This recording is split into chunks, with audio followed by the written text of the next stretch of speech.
Transition, ou l'art de valoriser vos transitions professionnelles, quel que soit votre âge et quel que soit votre secteur d'activité.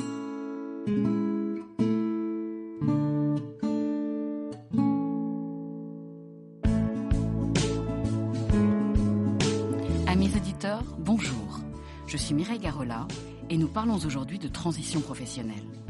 Je vous donne rendez-vous à 14h chaque 4e mardi du mois pour notre rendez-vous mensuel.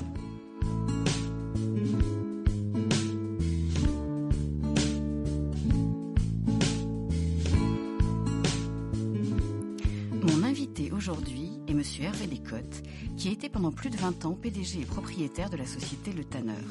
Hervé, bonjour. Bonjour. Vous avez été salarié dans différentes entreprises, puis directeur général, puis vous êtes devenu président et actionnaire majoritaire chez Le Tanner.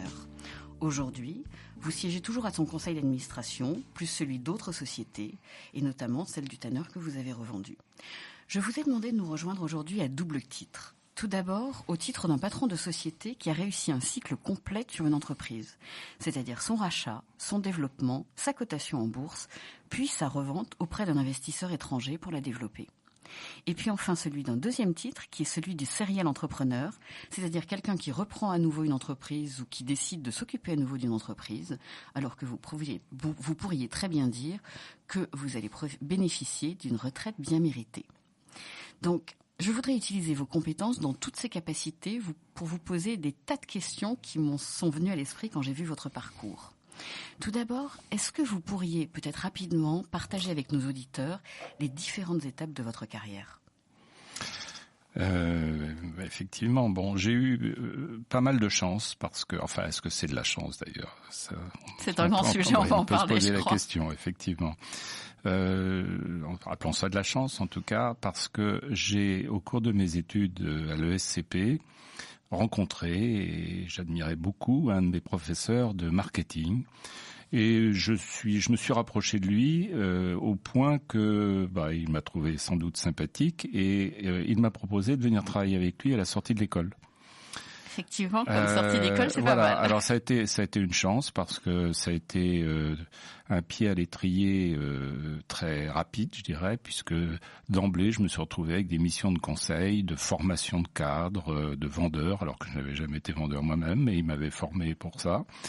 Et j'ai eu une carrière de salarié très rapide, puisque, pour faire bref, disons, en suivant ensuite un de ses partenaires, je suis rentré à la librairie, on disait la librairie Hachette à l'époque, on dit Hachette maintenant, le groupe Hachette, où je me suis occupé de la stratégie avec un patron qui était un ami de mon prof, qui lui-même est devenu le patron du Printemps et qui m'a emmené dans ses bagages et je suis devenu le responsable du plan, puis directeur du marketing du Printemps.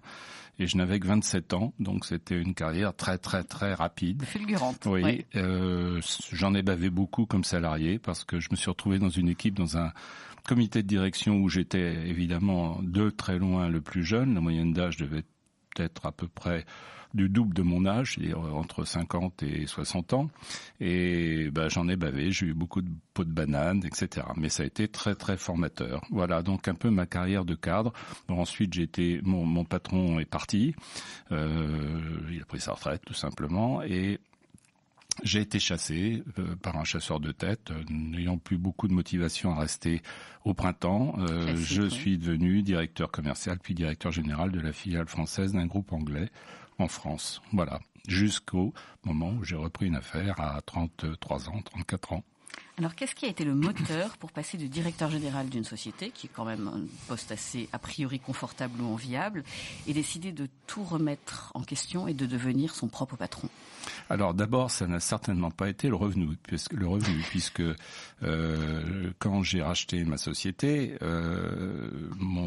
j'ai délibérément réduit mon salaire, tout simplement parce que je n'avais pas les moyens dans ma société de me payer au salaire de directeur général d'une filiale d'un groupe international. Donc j'ai réduit mon salaire. Mais bon, tout ça a été très, très, très largement compensé par la liberté que m'a donnée cette nouvelle position, cette nouvelle aventure, disons, cette aventure. Est-ce que vous saviez ou qu'est-ce que vous avez imaginé ou qu'est-ce qui vous a dit que vous alliez réussir? Parce que j'imagine qu'on ne prend pas un risque comme ça sur un jeu de dés en se disant peut-être que ça va marcher donc je vais voir, puis si ça ne marche pas je ferai autre chose. J'imagine que ça se prépare et que ça s'analyse un petit peu en amont, surtout si on a fait de la stratégie. Alors je vais vous étonner, mais à aucun moment je ne me suis posé la question de si j'allais réussir ou pas réussir.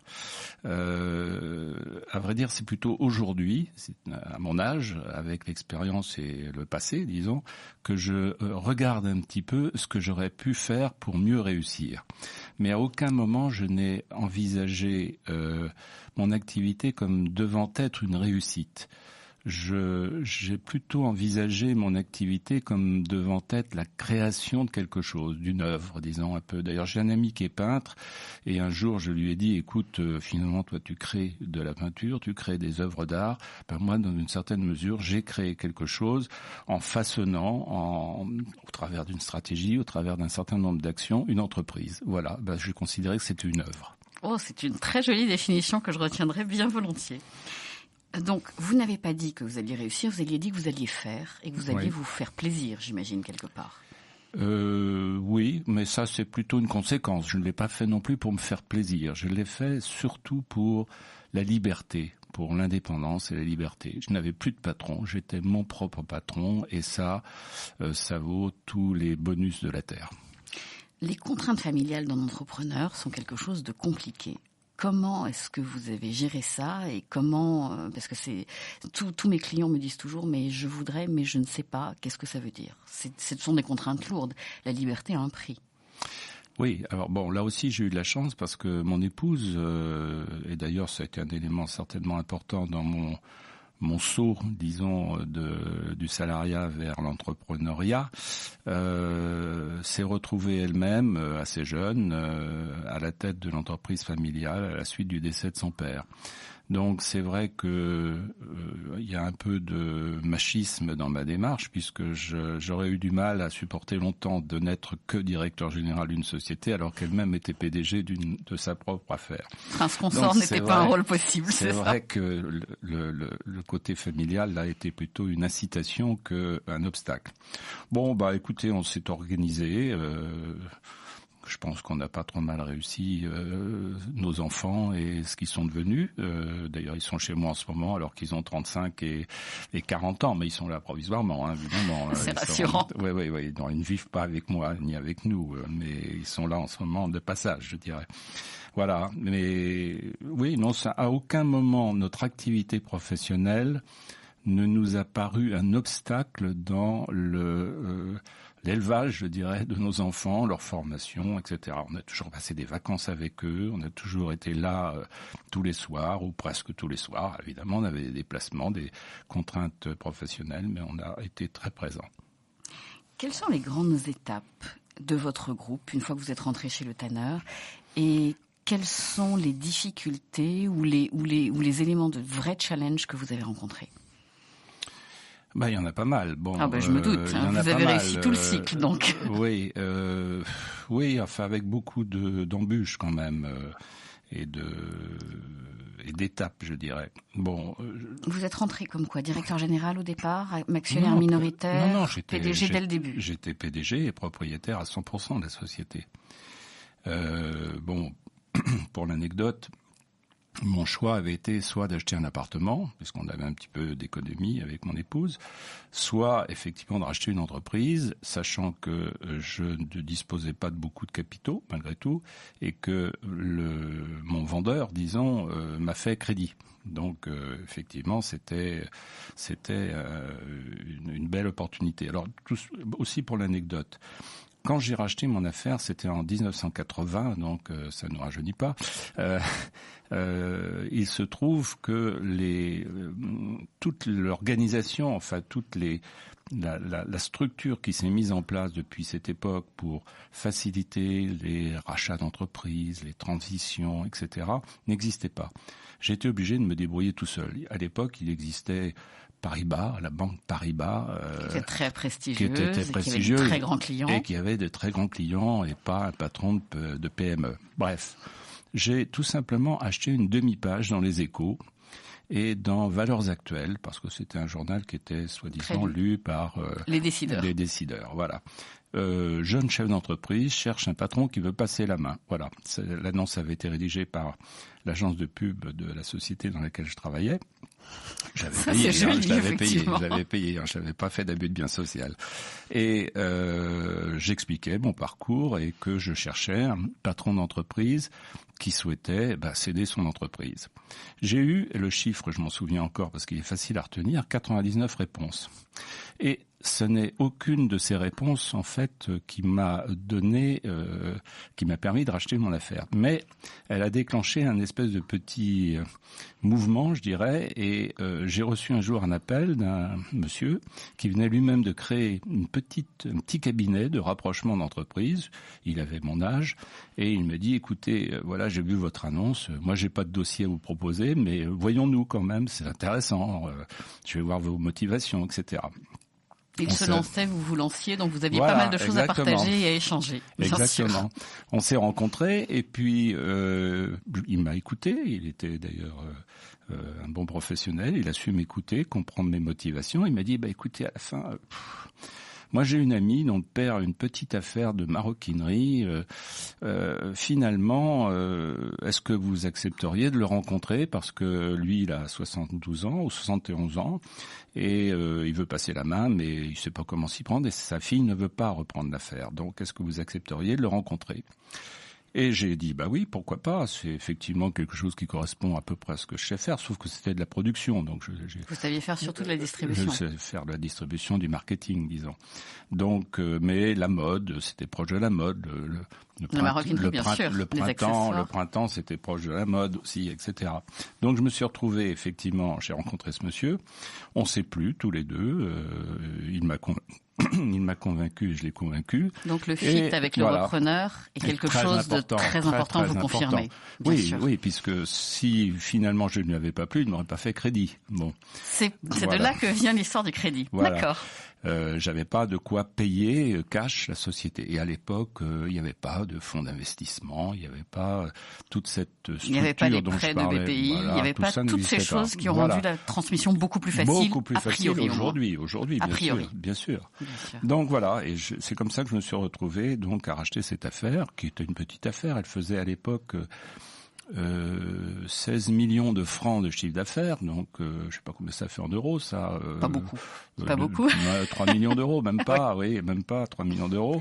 Mais elle avait une jolie marque. 110 personnes, elle avait quelques marques, effectivement, et elle avait une activité industrielle intéressante puisqu'elle travaillait pour de grandes maisons de luxe pour lesquelles elle créait la petite maroquinerie et elle la fabriquait. Voilà. Donc elle avait un savoir-faire à la française. Voilà. Donc, nous avions commencé à parler de comment vous êtes rentré à l'intérieur du groupe Le Tanner en le rachetant. Maintenant, j'aimerais que vous partagiez peut-être avec nos auditeurs quelles ont été les grandes étapes de votre groupe, parce que c'est jamais facile de gérer une entreprise sur une longue période. Et quelles ont été celles qui vous ont paru difficiles? C'est pas forcément celles qui apparaissent difficiles aux yeux des autres, et celles qui ont été plus faciles. Et comment vous avez géré ces difficultés ou ces réussites au moment où elles sont arrivées et ensuite sur le long terme? Alors peut-être les dates clés d'abord. Oui, alors déjà, je n'ai pas racheté Le Tanner, qui était hors de portée pour moi à l'époque où je me suis lancé. J'ai racheté une petite affaire de maroquinerie qui s'appelait André Luxe. D'accord. Donc le créateur de cette affaire, qui l'avait créée à la fin de la Deuxième Guerre mondiale, s'appelait André, et il a rajouté Luxe, ce qui était bien à son nom, à son prénom, et c'est devenu André Luxe. Ce n'est qu'en 1986 que j'ai racheté, donc 5 ans après ou 6 ans après. Ce qui est quand même assez rapide. Oui, Le Tanner, qui était en difficulté. D'accord. Je m'étais d'ailleurs associé parce que Le Tanner était 4 fois plus gros que ma société ou 5 fois plus gros que ma société. Donc je m'étais associé à l'origine avec un groupe américain qui avait des capitaux disponibles en France, qui savait pas trop comment les utiliser, et on s'est rencontrés au moment où le tanneur avait déposé le bilan. Donc nous nous sommes associés avec un accord qui permettait que l'un ou l'autre pouvait racheter son partenaire en fonction de ses propres intérêts au bout de 2 ans. Des clauses de sortie en gentleman. Voilà. Et donc je les ai rachetés, j'ai racheté leur participation en 88. Et pour ce faire, j'ai fait rentrer un actionnaire minoritaire dans ma société, qui était un groupe familial dans le luxe. Bien connu peut-être. Assez connu, effectivement. Et donc, ça m'a permis de faire cette opération. Eux-mêmes, ce groupe avait des ambitions tout à fait d'ailleurs justifiées et voulait utiliser le petit groupe qu'on était en train de constituer pour effectivement se lancer dans des diversifications par rapport à leur produit principal. Voilà. Sans prendre tous les risques et pouvoir tester le marché, exactement. J'imagine. Là... Comment s'est passé ce premier achat? Cet énorme rachat. Le premier achat, vous voulez dire, par André Lux de Le Tanneur. Tout à fait. Très bien. Alors là, il y a une première chose qu'il faut constituer quand on se lance dans les affaires, c'est un petit groupe d'intervenants spécialisés. Il faut un très bon avocat. Et voilà. à qui on dit tout. Et là, j'avais un avocat très connu qui est devenu très connu. Il était moins à l'époque, mais effectivement, et qui est un ami vraiment très proche et à qui je disais tout. Enfin, à qui il faut. Donc l'avocat est une pièce maîtresse. Avocat. D'accord. Un excellent expert comptable qui est capable de faire des audits approfondis, effectivement. Avec un œil laser. Voilà, et qui vous dit aussi la vérité. Et éventuellement, d'ailleurs, un bon chasseur de tête, parce que il faut recruter son équipe une fois qu'on arrive. Voilà. Et là aussi, en l'occurrence, c'est une chasseuse de tête, Chantal Baudron, je vais dire son nom pour lui faire un peu de pub quand même. Bien sûr, très connu aussi. Avec qui je crois que j'ai été son premier client et je suis resté client fidèle toute ma carrière, disons. Voilà.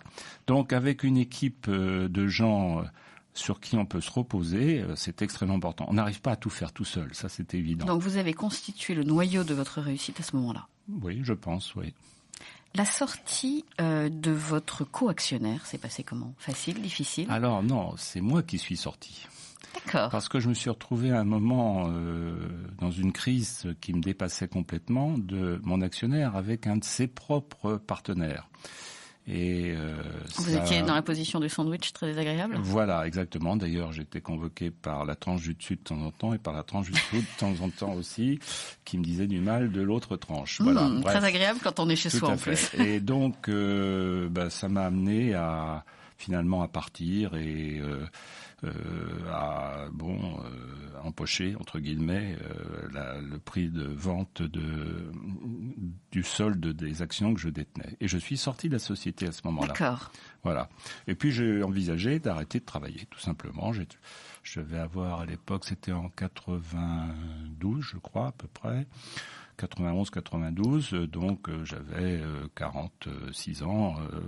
Voilà. L'âge habituel du repreneur. Voilà, moi j'avais envie de m'arrêter à ce moment-là. Vous aviez pris un peu d'avance. J'ai commencé à faire le tour du monde. Mon épouse elle-même ne vendait pas son affaire, donc je revenais à la maison quand même régulièrement. Et puis je suis revenu définitivement. C'était soit je me séparais d'elle et je continuais à voyager avec quelqu'un d'autre, mais elle ne pouvait pas, clairement, et je suis revenu tranquillement à la maison et j'ai commencé à rechercher une affaire.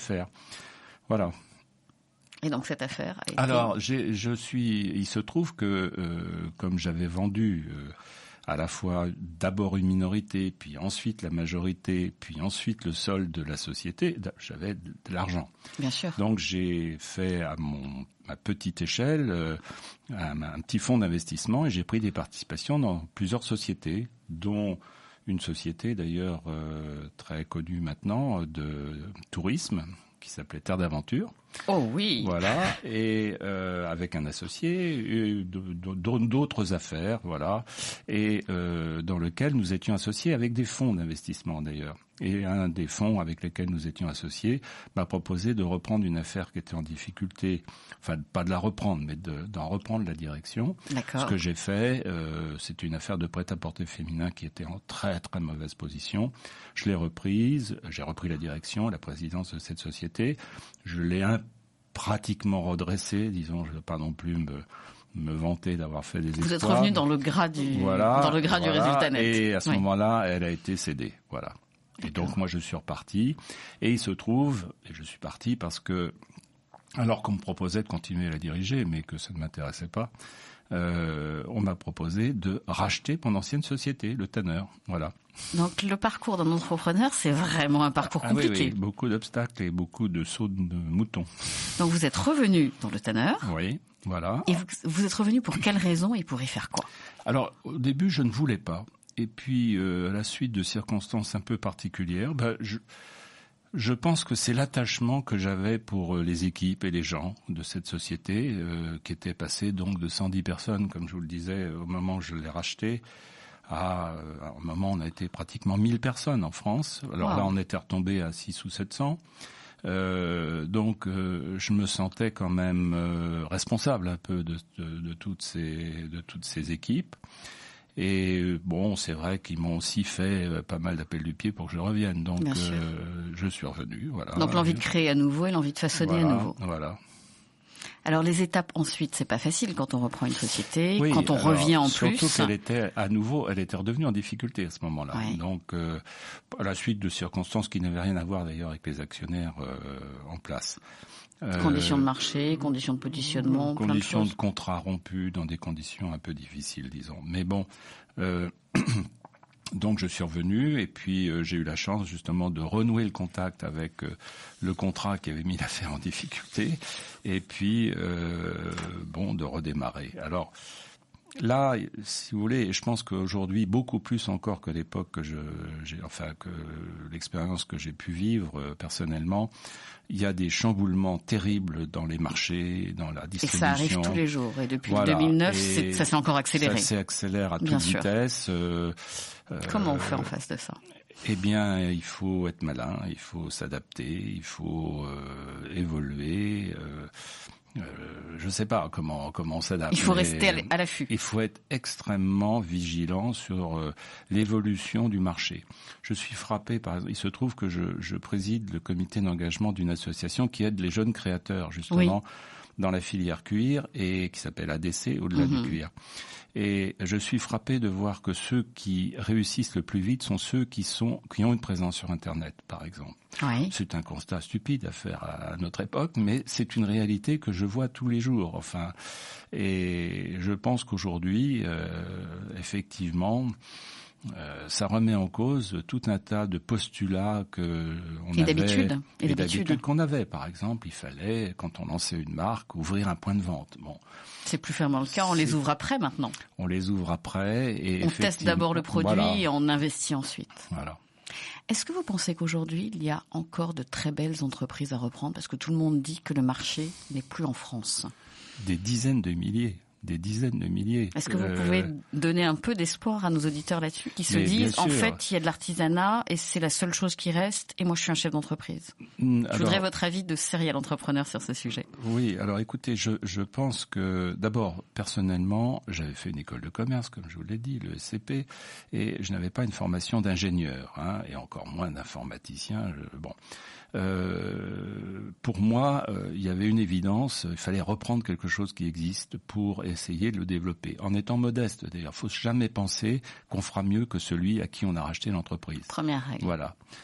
Il faut toujours penser qu'on fera au mieux aussi bien. Voilà. Donc, si aujourd'hui j'avais recommencé, je recommencerais à reprendre une affaire. Je ne me lancerais pas. Alors, ça donne une base, ça donne une stabilité, ça donne des process. Bien sûr.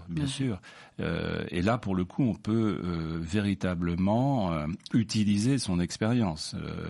Alors que quand on se lance dans l'inconnu avec une start-up, mon Dieu, il y a combien de start-up qui se cassent la figure. Voilà, le risque d'échec est élevé. Alors, je ne suis pas en train de décourager ceux qui ont des start-up, bien entendu. Mais vous dites on peut reprendre aussi. Mais on peut reprendre aussi. Et on peut reprendre en France maintenant. Bien sûr. Et il y a beaucoup d'entreprises à reprendre. Beaucoup. Il y avait un article dans Les Échos, je crois, récemment sur cette question. C'est plus de 100 000 entreprises, de gens de ma génération, des gens qui aujourd'hui ont 70 ans, qui veulent passer la main et qui n'ont personne. Et c'est ce que je vous disais tout à l'heure. Il faut mieux être patron d'une entreprise avec une vingtaine de... Vous utilisez le mot, vous disiez vingtaine de plombiers. Une vingtaine de plombiers plutôt que d'essayer de monter une start-up qui gagnera de l'argent au mieux dans 20 ans, enfin dans 10 ans. Alors que là, tout de suite, vous allez gagner de l'argent, vous allez avoir une équipe, vous allez avoir tous les ingrédients qui font la saveur, je dirais, de la direction d'une entreprise. C'est-à-dire animer les gens, avoir une stratégie, etc. Et jouer et créer. Voilà. Hervé Descotes, je vous remercie vraiment pour ce moment de partage. Amis auditeurs, je vous retrouverai toujours avec le même plaisir à la rentrée pour quelque chose sur les techniques de la négociation. À bientôt.